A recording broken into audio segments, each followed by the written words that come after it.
दरोग बरगर्दन रावी, अंग्रेज फौजों ने जब सरंगापटम के किले का मुहासरा कर लिया और टीपू सुल्तान के खतूत के जवाब में कोई भी दोस्त या मुसलमान मुल्क मदद को ना पहुंचा, तो शातिर अंग्रेजों ने टीपू सुल्तान को मजबूर करने की कोशिश की।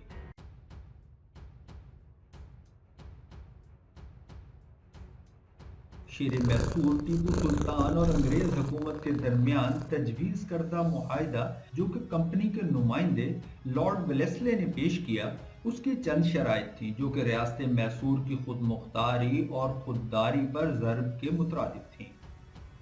वो शराइत कुछ यूँ थीं।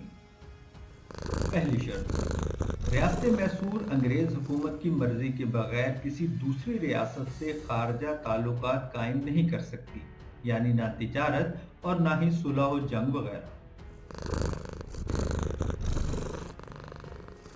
दूसरी शर्त, अंग्रेज फौज का एक दस्ता मैसूर की फौज का हिस्सा होगा जिसके अखराजात रियासत मैसूर के जिम्मा होंगे।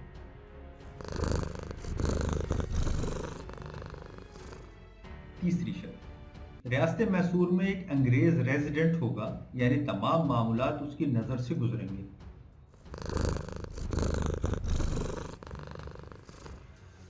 चौथी शर्त, अंग्रेजों यानी अहले बरतानिया के अलावा किसी और यूरोपीय कौम के अफराद, खसूसन फ्रांसीसी कौम के अफराद को फौज में नहीं रखा जाएगा।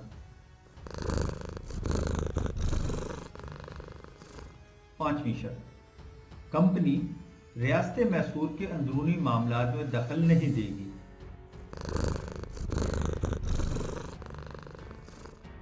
छठी शर्त, इन तमाम शराइत के एवज अंग्रेज कंपनी रियासत मैसूर को मुकामी और बैरूनी साजिशों से मुकाबले में मदद देगी। इसके अलावा अंग्रेज कंपनी ने टीपू सुल्तान से अमन को यकीनी बनाने के लिए भारी माली तावान का तकाजा भी किया।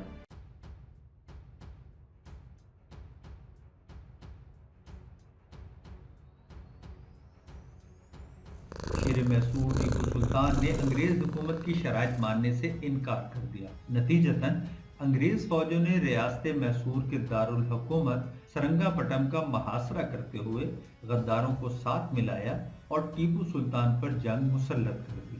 बहादुरी और जवामर्दी की मिसाल फतेह अली टीपू सुल्तान अपने फौजियों के हमरा बहादुरी से लड़ते हुए शहीद हुए।